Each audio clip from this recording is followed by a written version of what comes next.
not my iPhone system. Oh. Alrighty, here we go. Let's get started. This week is a double Torah portion. It usually is. It is, interestingly enough, what dictates this double portion is different than what dictates most double portions. Most times the double portion is simply going to be dictated by the length of the year. If it's a leap year, we stretch out the Torah portions. If it's a regular year, and so we have 4 less weeks, we truncate the Torah portions. And then we just really count up the amount of Shabbos as we have, and kind of that's how, not we, but it's a system that has already been put into place for thousands of years.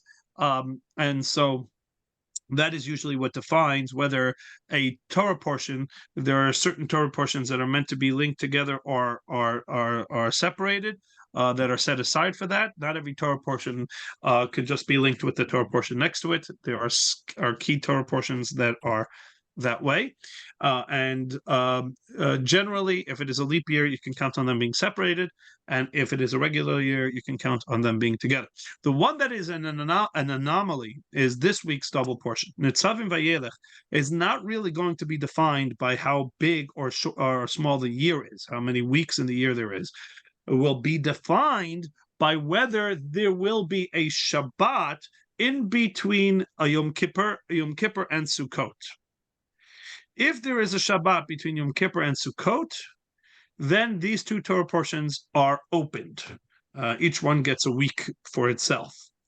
And if there is no Shabbat, like this year, between Yom Kippur and Sukkot, because this year primarily all the major holidays fall out on the weekend, so there's not going to be a weekend in between the holidays, but rather they will be smack dab on the holidays, which I think helps a lot of people in their business schedules, that they are able to have the Shabbos and the Yontifs overlap. It also definitely helps with the grocery bills, because it's not like you're doing a big meal for Yontif and then 2 days later you're doing a big meal for Shabbos, and then 2 days later another big meal for Yontif, etc., etc. So Nechami will probably be spending a little bit less time in the kitchen this year around than she did last year, in the month of Tishrei, in this festive holiday month.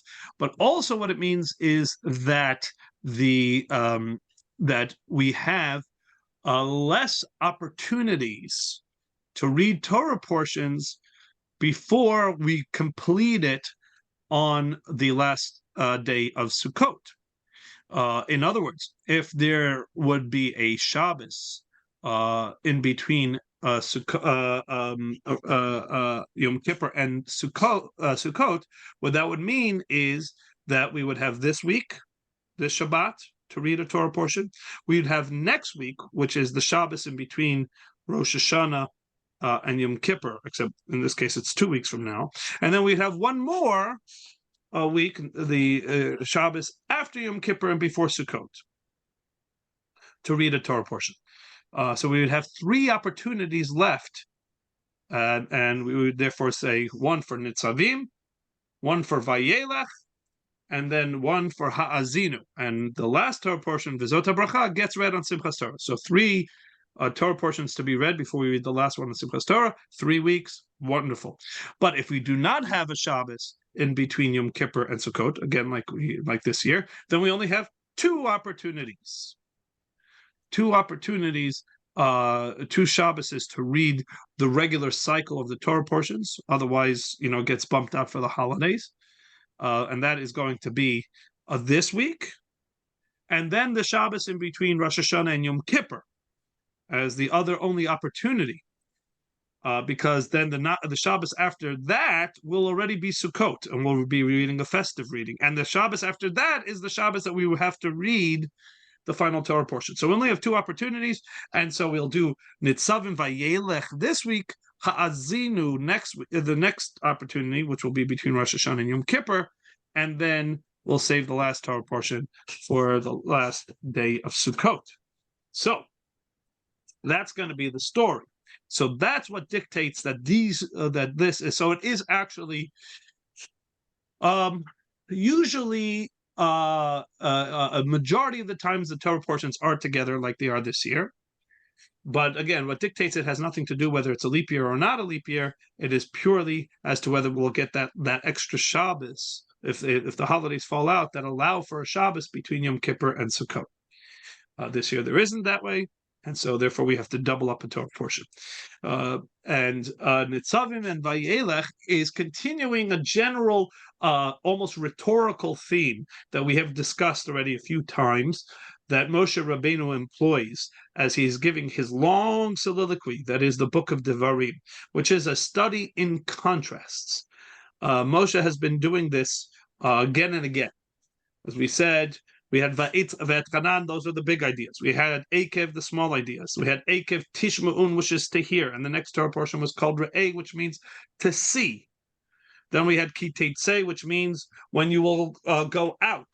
And then Ki Tavo, which means when you will come in. And now this double Torah portion, the very names of them, and they are doubled up, so they're like kind of right in the same kind of flow, are also a study in contrast. Because what does Nitzavim mean? Nitzavim means to stand. Not just to stand, but to stand strong and firm. To not budge. Right? And that is why, what do we call a monument in Hebrew? A monument, which the very definition of a monument is that it stands there as a symbol for all time, and it is firmly rooted, and it's unmoving.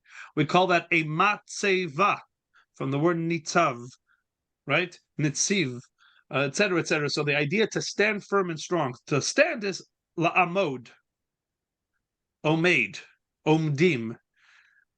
But if we want to say to really stand firm and unmoving, then you use the word nitzav or nitzavim. So that makes the very next Torah portion all the more surprising. What's the name of the very next Torah portion? Vayelech, which means? Walk. And he went. So nitzavim means to stand and not go anywhere, right? To stand firm and strong. And vayelech means to go. So again, this interesting contrast. Juxtaposition is going to be more accurate, because basically the reason that Moshe has been doing this throughout these Torah portions is because when you have a juxtaposition, then the opposites shed light onto each other.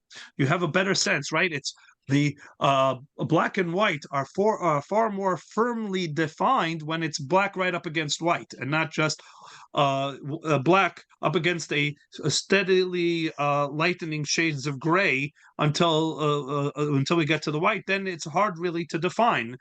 Right? Everybody's been in those paint stores where it's just like how do you know the difference between these two colors when literally the next color down is a minute gradation from the color that's there.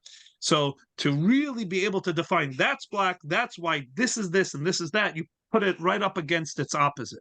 And it really then gives you, again, the study in contrast, the juxtaposition.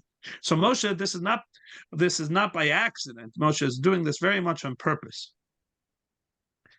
And I keep on saying Moshe when at the end of the day, the Torah means God. Even though Moshe is the one who's giving the speech, as we said, this is God. This proves in a sense Moshe's divine inspiration, because this is divine words. Even though Moshe is more the author of this particular book, it's not so much that Moshe is the author, but more that Moshe is the purveyor. Moshe is purveying the divine words here.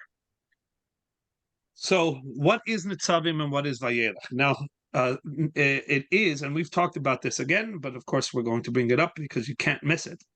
This parsha, as we said, always gets read before Rosh Hashanah. That's part of the deal. That's the reason that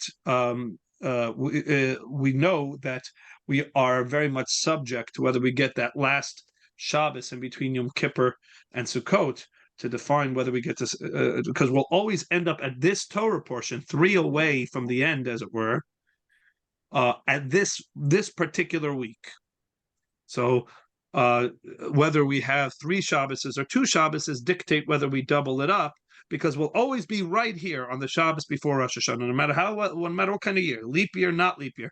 This Shabbos, the Shabbos before Rosh Hashanah, will always be Parshat Netzavim. Now, the question is whether it'll be Netzavim and Vayelech or just Netzavim. And so, obviously, nothing in Judaism is random. Nothing in Judaism just does a happenstance. So if the fact is that this Shabbos is always the Shabbos before Rosh Hashanah, then clearly a day that is so significant and so special on the Jewish calendar that we've been spending an entire month preparing for this. And the Sephardim have been saying slichot for this entire month. We've been blowing the shofar. The Sephardim have been saying slichot. We will begin to say slichot on right after this Shabbos.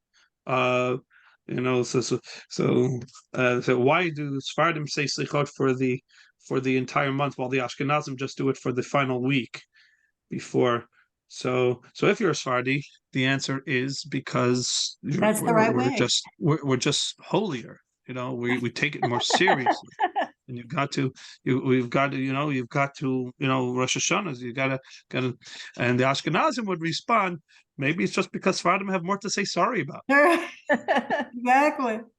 So for any Ashkenazim or Sephardim listening, please take no offense to this. It's all in good fun. Either way,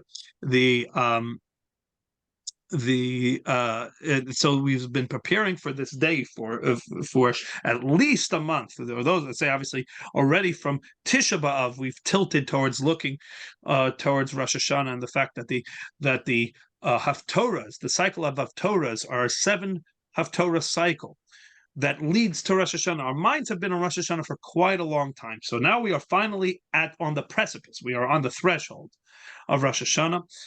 And so the Parsha, obviously, the Parsha that invariably will fall out right before Rosh Hashanah, that is the Shabbos, and in a sense, the lesson, the message that we will be taking into Rosh Hashanah, is not surprising that there would be some key connections between the Parsha and Rosh Hashanah. What are some of the key? Is there anything in the Parsha that would seem to indicate a mentality or strategy for Rosh Hashanah? And the answer is right there in the very first verse. Not only is there a message that we can borrow for Rosh Hashanah, but it seems to be there's a direct reference to Rosh Hashanah.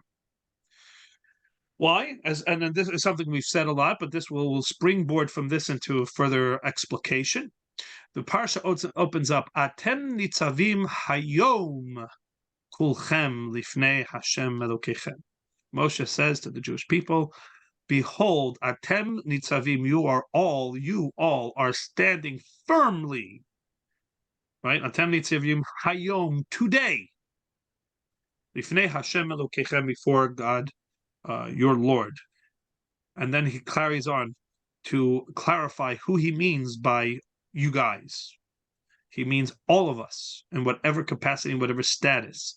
Rashechem shiftechem, from the heads of your tribes, ziknechem v'shotrechem, your elders and your officers. Kol ziknei Israel, all the elders of Israel. Then he continues. Then that. Women,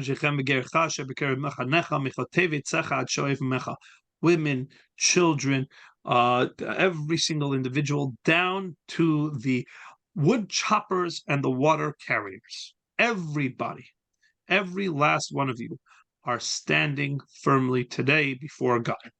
So, what day is this that Moshe is referring to?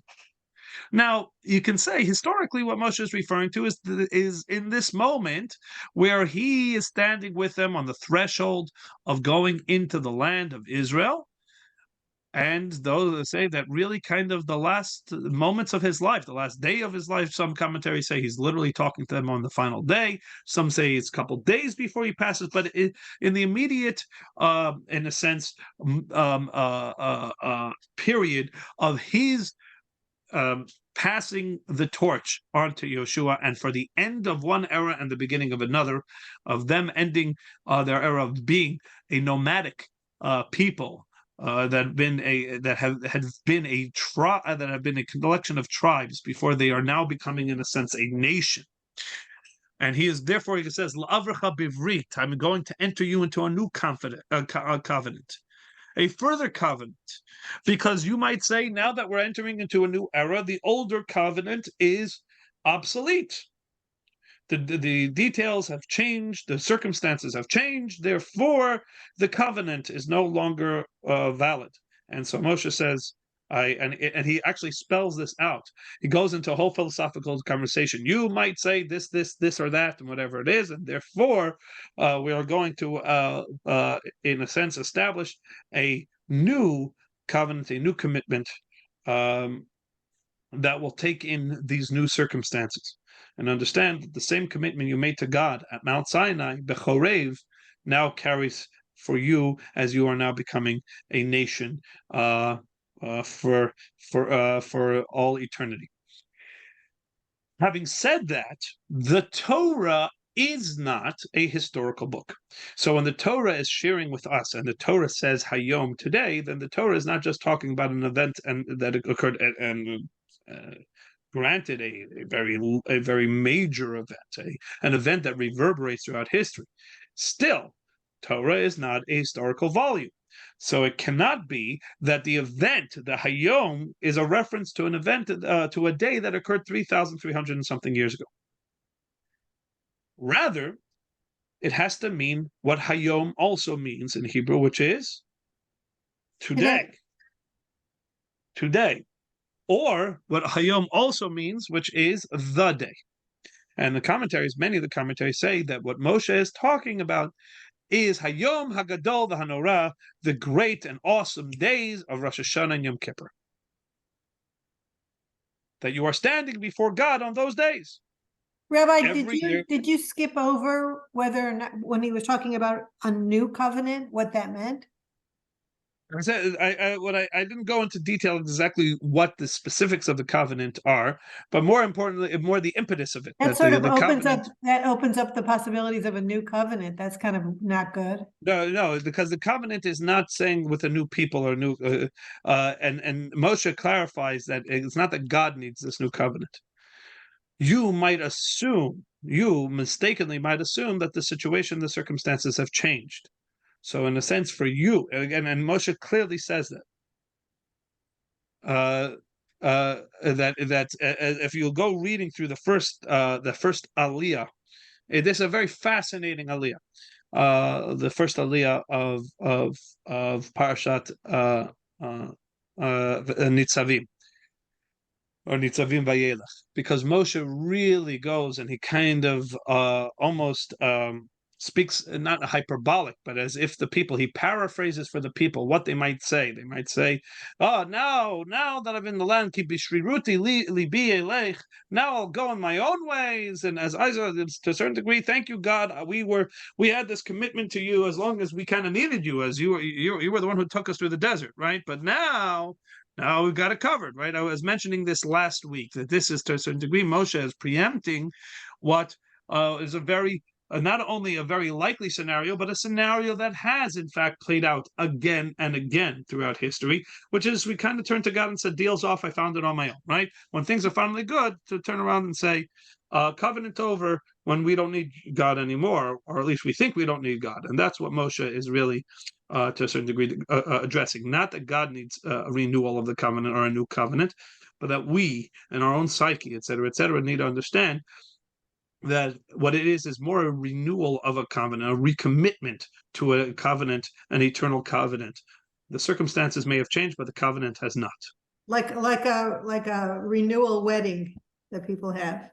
Yeah, people renew their vows, etc. Renew their vows. Guess, yes. Yeah. Something along those lines.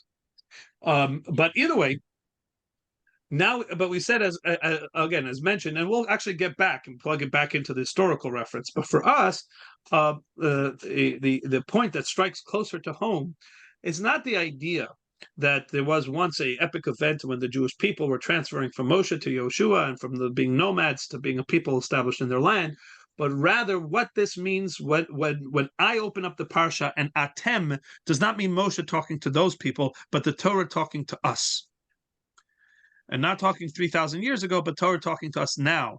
And as we know, and that is what's fascinating, that here it is a reference to Rosh Hashanah right in the beginning of the Parsha, that Hayom HaGadol v'Hanora, that Moshe is saying that you are standing here, the Torah is rather telling us, you are standing here firmly on this day before God, on this day of that is the great and awesome day. Right?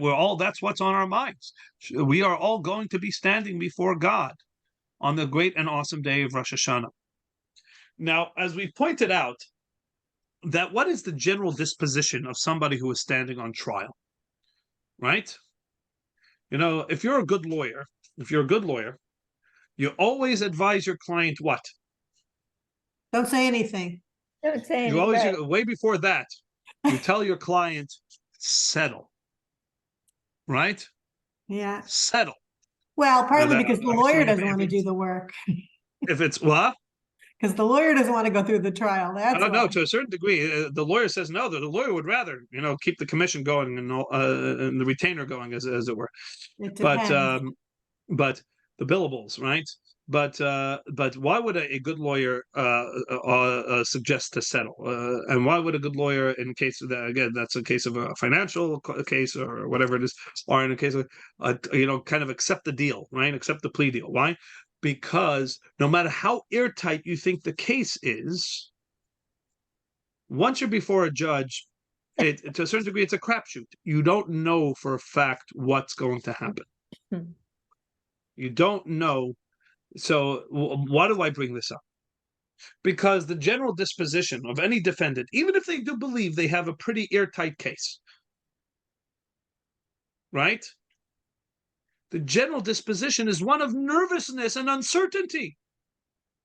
You're on trial. You're facing judgment. Right? How much more so when we're talking about a case, first of all, that is not just about some financial matter, but my entire year hangs in the balance. Right? Mi yichyeh u'mi yamut. Right. Who's going to live? Who's going to die? And who will die? Right. So life and death. And not only that, I don't know how airtight my case is. Right? Let's be honest. I don't know about the rest of you. All of you are righteous. But me, I'll talk about myself. I don't know if I honestly can say it's a slam dunk that I deserve the kind of year that I want, that I'm hoping to get. So the question is, here, if we are standing before God on the Yom HaGadol v'Hanora, the great and awesome day, then it's kind of surprising that the terminology that Moshe says, the disposition with which we are standing before God, would be Netzavim, standing strong, firm, and tall, like a monument. It should say you are cowering before God, trembling. In fact, that's what the word Norah means. The awesome means to be standing in awe. And we say throughout the liturgy of Rosh Hashanah Yom Kippur that we are standing bira'adah, trembling before God. Because we're honest with ourselves, and we know that honestly, we are probably going to be asking for a lot more than we deserve. And God knows us well. It's not like we can hide it. Or if we have a really good lawyer, he can make a case. We also know that you can't bribe the judge. Right? That's, to a certain degree, that's the only person who's standing with utter confidence on Judgment Day, right? The mafia has paid off the judge, right? Otherwise, the rest of us are not standing necessarily with that utmost confidence. So again, I ask you, isn't this a strange turn of phrase that Moshe says? That you are standing firmly, not just standing firmly and strong like a monument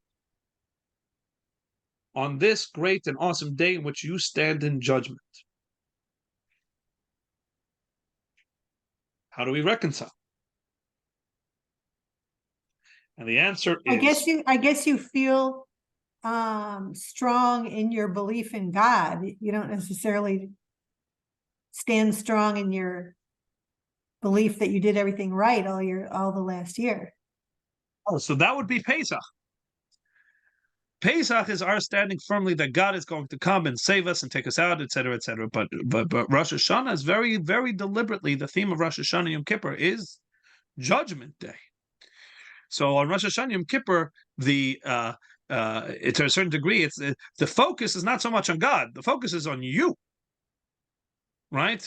So I can believe very strongly in God, as we do. But the question is, do I believe in me, right? Right? And that's the problem, right? It's almost like the Jackie Mason routine, right? He says, Jackie Mason says, I went to a psychologist. The psychologist took one good look at me and said, this is not you. Right? So I said, if this is not me, if this is not me, then what am I doing here for? What am I coming to you for? He says, because together, me and you are going to go on the journey to find the real you. So says, what happens if we go on this journey to find the real me and I don't like the real me? Says, what happens if we go on the journey to find the real me and the real me is you and you owe me $100? That's his You're such a good Jackie Mason repeater. yeah. No, that's his a fan of the former rabbi, as it were. Anyways, but either way, the question on Rosh Hashanah and Yom Kippur is not how good is God. The question is how good are you.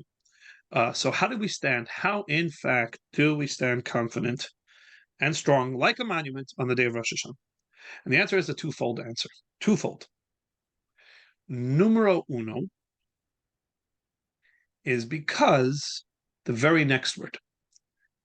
Atem nitzavim hayo. What's the very next word of the verse? And what is that word? What is that secret to how we are standing firmly and strong? Because the very next word of that verse is kulchem. All of you together. And Moshe clarifies. He says, I mean it when I say all of you together. I mean from Rashechem Shiftechem, from the heads of your tribes, Ziknechem v'Shotrechem, the elders and the officers, etc., all the way down to Chotev Eitzecha v'Shoev Meimecha, to the wood choppers and water carriers, to the garbage men, right, and the toll booth operators. All of you are standing together as one people, as one nation before God. That, ladies and gentlemen, is how you can stand confidently. Because I mentioned earlier, the only ones who stand firmly and with confidence when facing a trial is the mafioneer who's paid off the judge, right? That's the only one who has a guarantee. Well, guess what? There is a way that we too can make sure that the judge is inherently biased. Right. And that is, and we invoke it all throughout Rosh Hashanah. The quintessential Rosh Hashanah and Yom Kippur prayer is the Avinu Malkeinu. And what do we say in the Avinu Malkeinu? We invoke the idea that God is, before you are ever Malkeinu, the king who stands before us in judgment. You are Malkeinu. I mean, you are Avinu. You are Avinu, right. You are a father who loves us and cares about us. And so, of course, you're biased, God. And of course, when we ask you for a good year, you're not simply going to say, well, let me see and measure up your tally. And I will only give you the year based on what the business end of this tally says.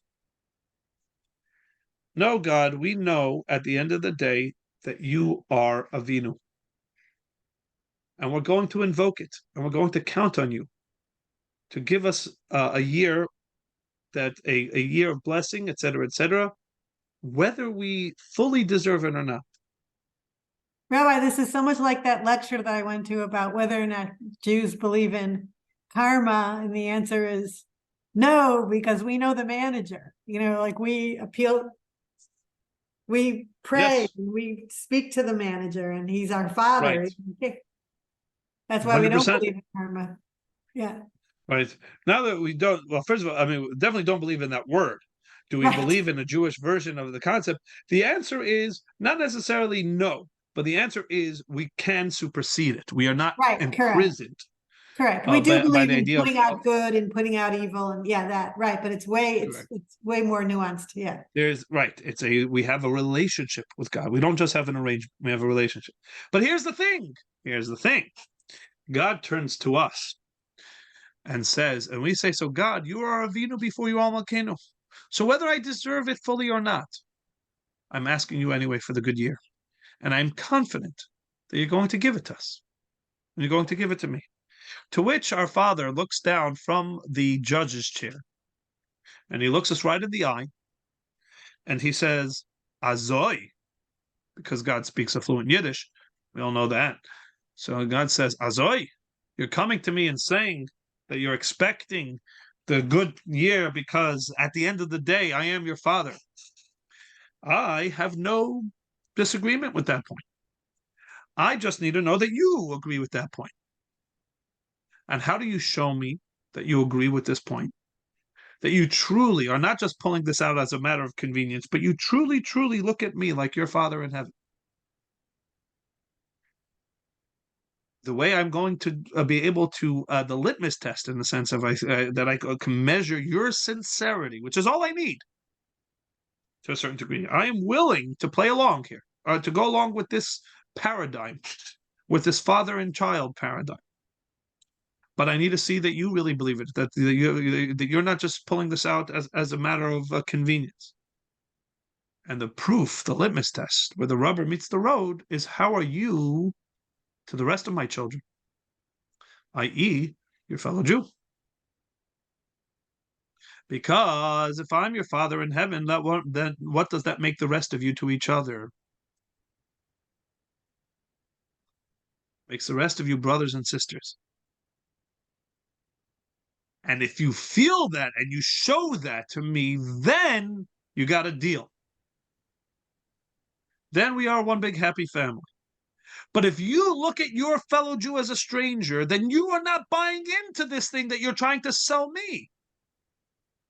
How dare you come to me and ask me to treat this relationship like I am your father and you are my child, if you look at your fellow Jew who's also my child and don't see a brother or a sister, but see a stranger.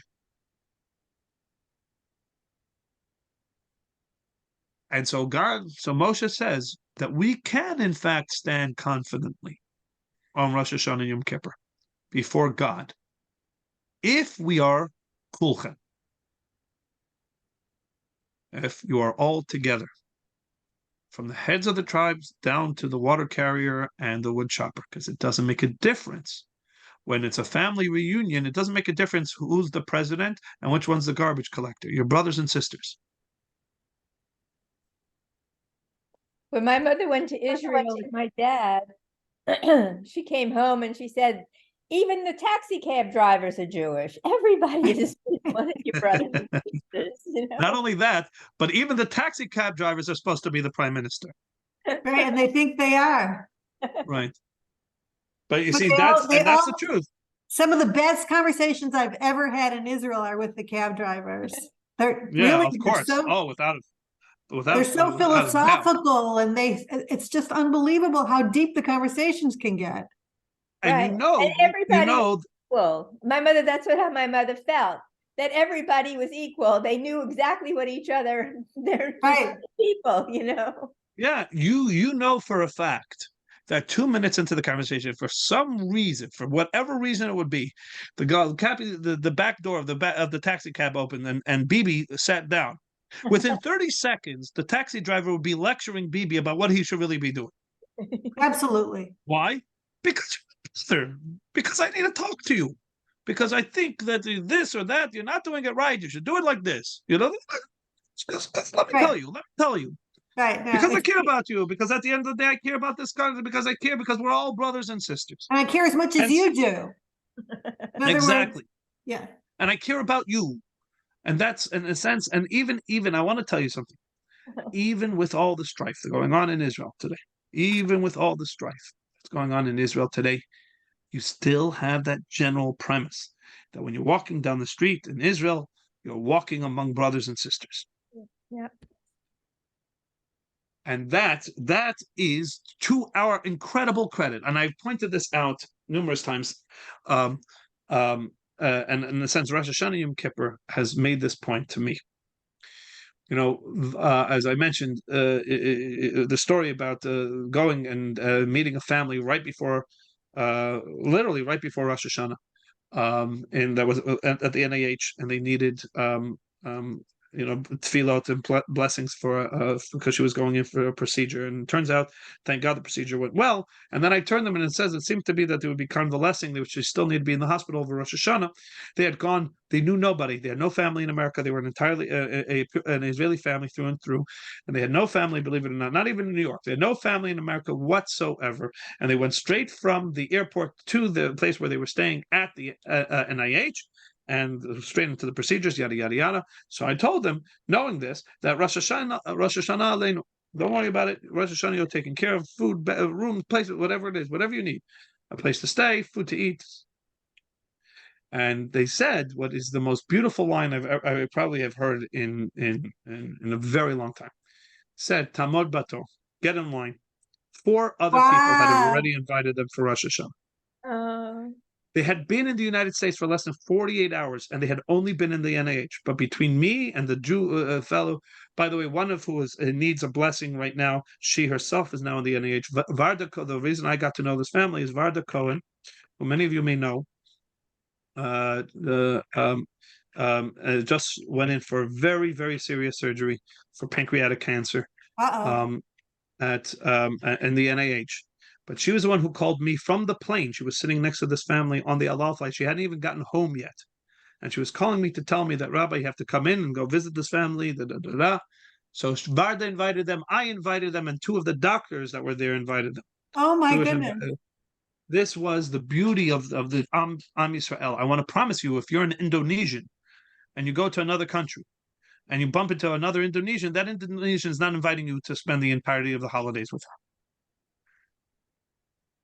That is a purely Jewish thing.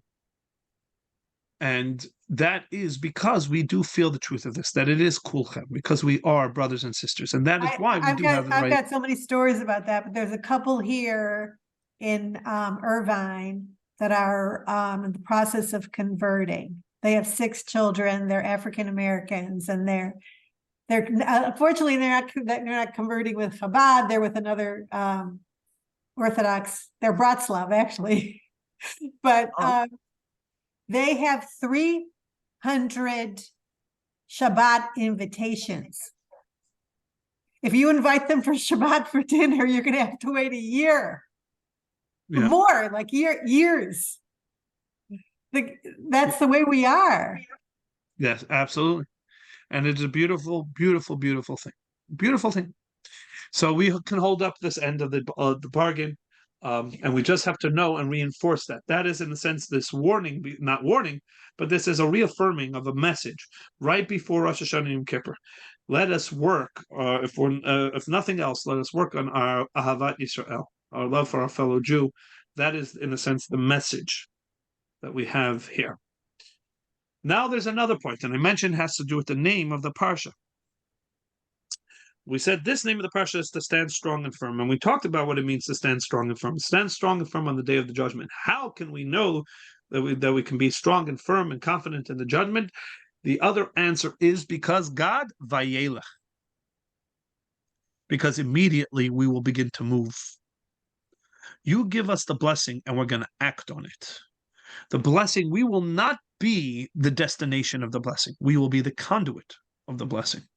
You give it to us, and we'll carry it forward. We will immediately move with it. You did not put us down on this world, and you did not partner with us simply so that we can sit here and be the dead end of your efforts. We are not the end user, as it were. We are the ones that you partner with to purvey your blessing to the entire world, spiritually, materially, etc., to give, to share of our material wealth, but also to give of our spiritual wealth, to refine and make the world a better place. And that is why on Rosh Hashanah Yom Kippur and throughout this holiday season, we know that in Chabad, at least in Chabad Bethesda, a very big focus is on your resolution. What if God, in fact, does give you the blessing? What are you going to do with it? What are you going to do with it?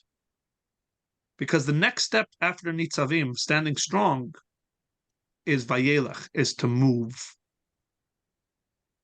So the question you got to ask yourself right now in the lead up to Rosh Hashanah Yom Kippur is that you know that God is going to be turning around and saying, if I give you this, what are you going to do with it? And it's not purely a business person's attitude. We say, wait a minute, I thought God is our father, right? That sounds more like a businessman. No, no, no. Every good parent, when their child comes and says, I want this, what does a good parent turn around and say to a child? What are you going to do with it?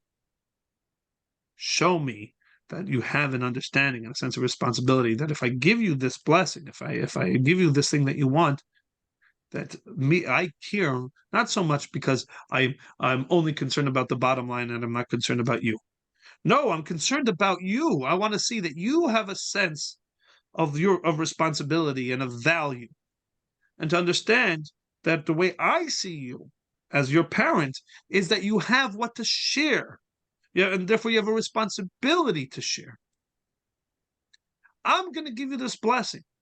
I want to know you're going to do good with it. And I'm counting on you to do good. And in fact, that's why I'm giving it to you. So after Netzavim comes Vayelech. And it's a commitment we make right now. Because the question is coming. The question is coming, so don't be caught flat-footed. Right? They say that you really want to succeed in an interview, right? Then you have to anticipate the questions that have ready answers. And the schnook is the one that knows there's an obvious question coming and hasn't taken the time to formulate a good response to it. God will be asking you all these blessings that you're asking for. I'm happy to give to you. What's your plan? What are you going to do?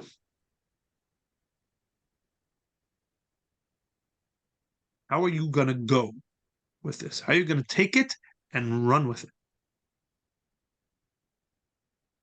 How is Netzavim going to turn into Vayelech? Explain.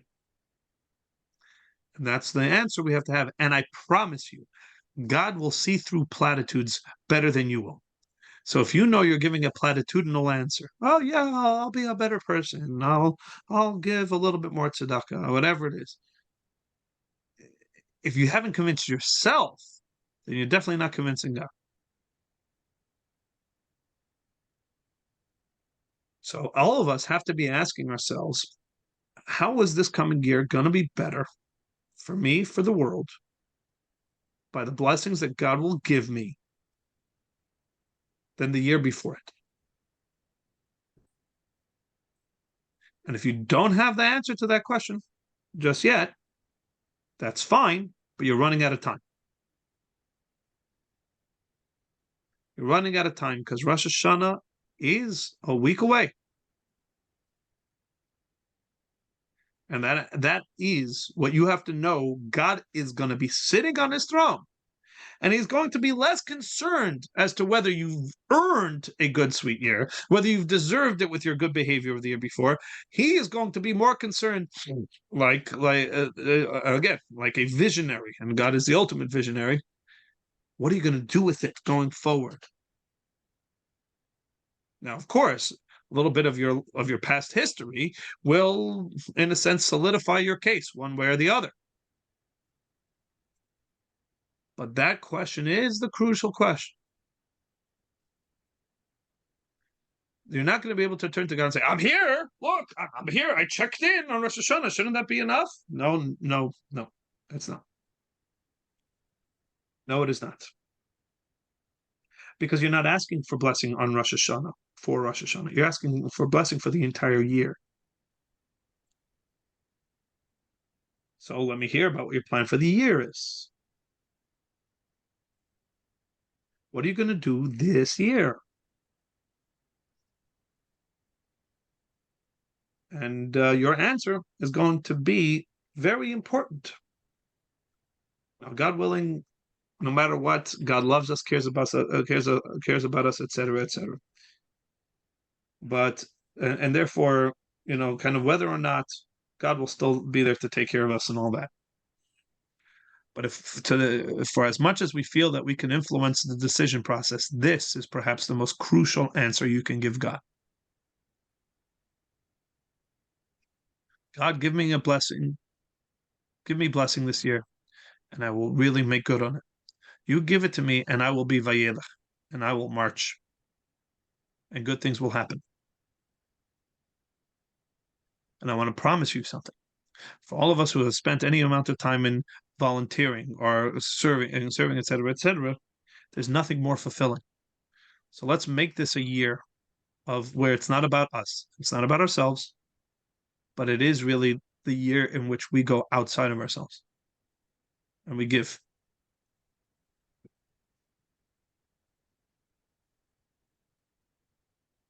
All right, everybody? Thank you, Rabbi. Yes, thank you. Thank you. Rabbi, can you turn off the recording? Ready.